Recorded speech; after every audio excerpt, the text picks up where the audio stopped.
नमस्कार मंडळी, आज मी मुगाचे लाडू बनवणार आहे। गणपती आलेले आहेत। गणपतीच्या नैवेद्यासाठी उकडीचे मोदक करतात आणि मुगाचे लाडू हे प्रसादासाठी बनवलेले असतात। जे आपल्याकडे दर्शनाला येतात त्यांच्यासाठी आमच्याकडे हा प्रसाद बनला जातो। तर ह्याचे लाडू बनवले जातात। तर हे मुगाचे लाडू कसे बनवायचे तुम्हाला मी दाखवणार आहे। मी ऑलरेडी 1-2 व्हिडिओ अपलोड केलेले आहेत, पण सण प्रत्येक वेळा दरवर्षी तेच येतात, त्यामुळे व्हिडिओ अपलोड करावे लागतात। कारण मागे जाऊन कोणी पाहत नाही, तर नवीन असेल व्हिडिओ तरच पाहतात। तर मी हा अर्धा किलोच्या प्रमाणात मी हे मूग घेतलेले आहेत आणि अर्धा किलो जर मूग असतील तर त्याला 400 ग्रॅम साखर, पिठी साखर घ्यायची असते। ते पुढे तुम्हाला दाखवणार। पहिले हे मूग मी भाजून घेते आणि भाजून मग ते दळून आणते। लालसर थोडेसे तांबूस पर्यंत भाजायचे, जास्त लाल करायचे। मंद आचेवर असे हे मूग भाजत ठेवलेले आहे। मंद आचेवर असे सारखे फिरवत घ्यायचे आणि भाजून घ्यायचे लालसर होईपर्यंत। जास्त करपवायचे नाही, थोडेसे लालसर करून घ्यायचे, कारण दळल्यानंतर पीठ आपल्याला भाजून घ्यायचं आहे। त्यामुळे मूग थोडेसे लालसर करून घ्यायचे थोडेसे, आणि मंद आचेवरच करायचे, नाहीतर कच्चे राहणार। अर्धा किलो मी पूर्ण घातलेले आहेत, अर्धा किलो पूर्ण भाजले जातात। तर मी आता हे भाजून घेते आणि तुम्हाला दाखवते। बघा, मुगाचा मस्त सुगंध सुटलेला आहे आणि लालसर थोडेसे झालेले आहेत, भाजलेले आहेत। आता हे काढायचे आणि गार करून दळून आणायचे, आणि दळल्यानंतर पुन्हा पीठ भाजायचंय, म्हणून इतकेच भाजायचे, ह्याच्यापेक्षा जास्त ह्याला लाल करायचे नाही। आणि मस्त सुगंध सुटतो मुगाचा, जे लाडू बनवतो ना तसा सुगंध सुटतो, म्हणजे समजायचं का आपण हे मूग भाजलेले आहे। बघा, मी मूग भाजताना तुम्हाला दाखवलं होतं। आता मूग ते मी दळून आणलेले आहेत। दळून थोडंसं जाडसर असं दळून घ्यायचं, आणि अर्धा किलोचं हे पीठ आहे मुगाचं, आणि पीठही आपल्याला भाजून घ्यायचं आहे, मस्त खमंग असं भाजून घ्यायचं आहे। अर्धा किलोसाठी मी 300 ग्रॅम पिठी साखर घेतलेली आहे। साधी साखर, आपली घरची साखर घेतलेली आहे, चहाला वापरतो ती, आणि मिक्सरला दळून घेतलेली आहे। ड्रायफ्रूट घेतलेले आहे, ते आपल्या गरजेनुसार तुम्हाला जे आवडत असेल ते घ्या। मी एक सगळं बदाम, काजू आणि पिस्ता मिक्सरला थोडंसं बारीक करून घेतलेलं आहे। तुम्ही कापूनही टाकू शकता तुकडे बारीक असं। आणि वेलची पूड घेतलेली आहे 3 चमचे, आणि 300 ग्रॅम तूप घेतलेलं आहे। ती तुपामधलं मी जितकं लागेल तितकं तूप ह्यातलं घालणार आहे। आणि साखरेचं प्रमाण तुम्ही 100 ग्रॅमने वाढवू शकता। जर अर्धा किलो मूग असतील किंवा कुठलंही पीठ असेल लाडवाचं, तर त्याला 400 ग्रॅमचा अंदाज आहे। मी 300 ग्रॅम घेतलेलं आहे, मला कमी गोड हवे असले म्हणून। आणि ह्यामध्ये तुम्ही थोडीशी खसखस भाजूनही टाकू शकता। चला मग आता आपण पीठ भाजून घेऊया। तर आपण पीठ भाजून घेऊया। थोडंसं अगदी अर्धा चमचा एवढं तूप घालून घेतलेलं आहे, आणि पातेलं गरम करून घ्यायचं आहे, आणि गॅसची आच बंद करायची। पीठ भाजताना गॅसची आच बंद करून घ्यायची, आणि त्यामध्ये आता मी यातलं अर्ध पीठ घालून घेते। अर्धा किलोचं मी 1/2 किलो घालून घेते, आणि मंद आचेवर हे खरपूस असं अगदी सुगंध येईपर्यंत भाजून घ्यायचं। मिनिटात तसेल मुगाचा रंग बदललेला आहे बघा, पिठाचा। अगदी मंद आचेवर करत आहेत बघा। थोडं जरी आज हे झाली तरी लगेच लालसर होऊन जातं खाली बघा, अशा पद्धतीने। म्हणून सारखं एकसारखं फिरवत राहायचं, म्हणजे तळाला लागलं जात नाही। आणि तुम्ही माझ्या चॅनलवर नवीन असाल, चॅनल सबस्क्राईब केलं नसेल तर सबस्क्राईब करा, लाईक करा, आणि वर बेल आयकॉन दिलेला आहे तेही दाबायला विसरू नका। आणि अगदी खरपूस रंग येईपर्यंत आपल्याला हे भाजून घ्यायचं आहे।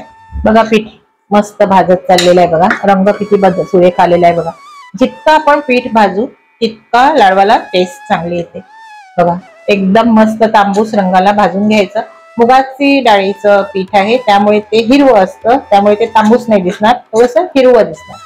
लाडूचा कलर पण थोडासा, रंग पण थोडा हिरवा येणार, म्हणजे एकदम डार्क हिरवा नाही, पण हिरवाट येतो असं रंग। आणि जे जसे बेसनचे लाडवाचं बनवतो ना, ते थोडंसं पिवळसर येतो, तसं हे हिरवं येतं। आता मस्त हे भाजून झालेलं आहे। अशाच पद्धतीने मी सगळं भाजून घेते बघा। एकदम सोनेरी झालेलं आहे, मस्त असं भाजून झालेलं आहे। आता हे मी अजून 2-3 मिनिटं असं परतून घेऊन काढून घेते बघा। आता हे भाजून झालेलं आहे, एकदम रंग मस्त बदललेला आहे, खमंग असा सुगंध पण घरभर दरवळत आहे याचा, आणि छान असं भाजलेलं आहे।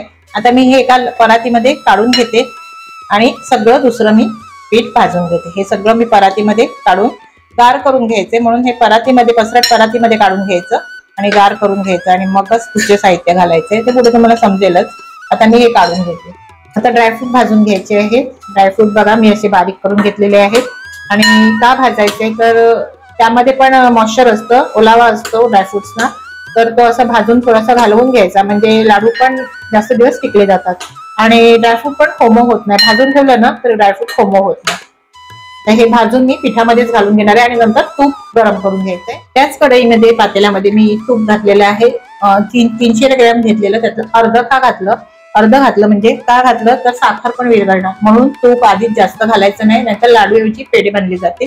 म्हणून तूप गरम करून घ्यायचंय आणि नंतर हे पीठ वगैरे सगळं मिक्स केलेलं आहे. यामध्ये बघा मी ड्रायफ्रूट पण मिक्स करून घेतलंय आणि हे सगळं भाजून घेतलेलं आहे. आणि तूप गरम झालेलं, गरम गरम तूप नंतर घालायचं, त्याच्या आधी साखर मिक्स करायची, ते तुम्हाला दाखवते. आता ह्यामध्ये वेलची पूड घालून घ्यायची, 2 चमचे एवढी वेलची पूड, तुम्ही जायफळाची पूड पण ह्यामध्ये घालू शकता आणि मिक्स करून घ्यायची. आता हे लाडूचं पीठ गार झालं की त्यामध्ये साखर घालायची. गरम गरम साखर घालायची नाही, नाहीतर साखरेच्या पुन्हा गुठळ्या होतात, म्हणून पीठ अगदी गार करून घ्यायचं आणि मग साखर घालून मिक्स करून घ्यायचं. साखर म्हणजे पिठी साखर. आता हे मी थोडं गार झाल्यानंतर तुम्हाला पिठी साखर घालताना दाखवते. आता पीठ हे सगळं गार झालेलं आहे. त्यामध्ये पिठी साखर घालून घ्यायची. ही सगळी मी 300 ग्रॅम जेवढी दळून घेतलेली आहे तेवढी सगळी घालून घेते. हाताने व्यवस्थित मिक्स करून घ्यायचं, म्हणजे साखर व्यवस्थित मिक्स होते. आणि मग तूप घालायचं. साखर मिक्स झाली की मग वरून तूप घालायचं आणि मग लाडू वळून घ्यायचं. साखर व्यवस्थित मिक्स झालेली आहे. आता ह्यामध्ये हे तूप घालून घ्यायचं.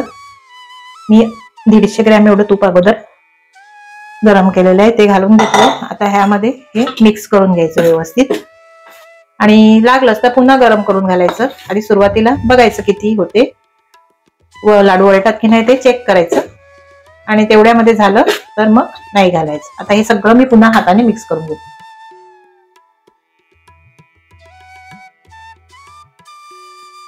बघा मी व्यवस्थित मिक्स करून घेतलं. आता आपण ह्याचे लाडू वळूया. साईज तुम्ही तुमच्या गरजेनुसार तुम्ही ठेवा.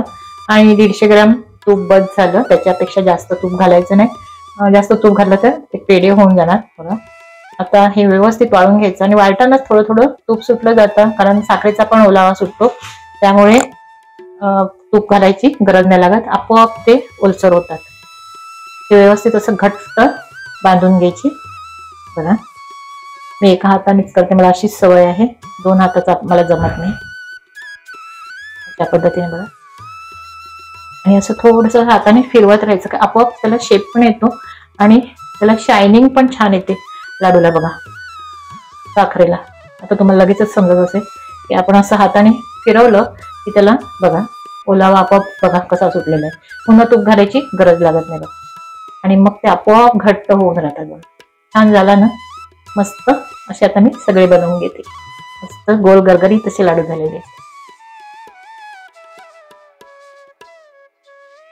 बघा मंडळी, खमंग असे मुगाचे लाडू आपले तयार झालेले आहेत.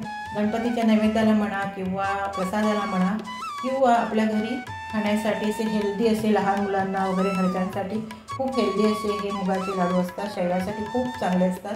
तर हे लाडूची रेसिपी तुम्हाला आवडली ना, आणि मी साहित्य तुम्हाला तर दाखवलंच होतं किती घेतलेलं आहे. अर्धा किलोला 300 ग्रॅम साखर, पिठी साखर आणि 150 ग्रॅम तूप, वेलची पूड आणि सुकामेवा ड्रायफ्रूट तुमच्या मर्जीनुसार घालू शकता.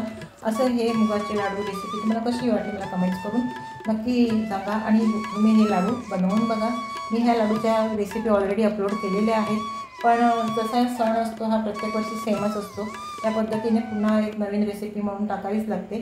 तर मी ही त्याचसाठी गणपतीसाठी ही रेसिपी बनवलेली आहे. व्हिडिओ पाहिल्याबद्दल धन्यवाद.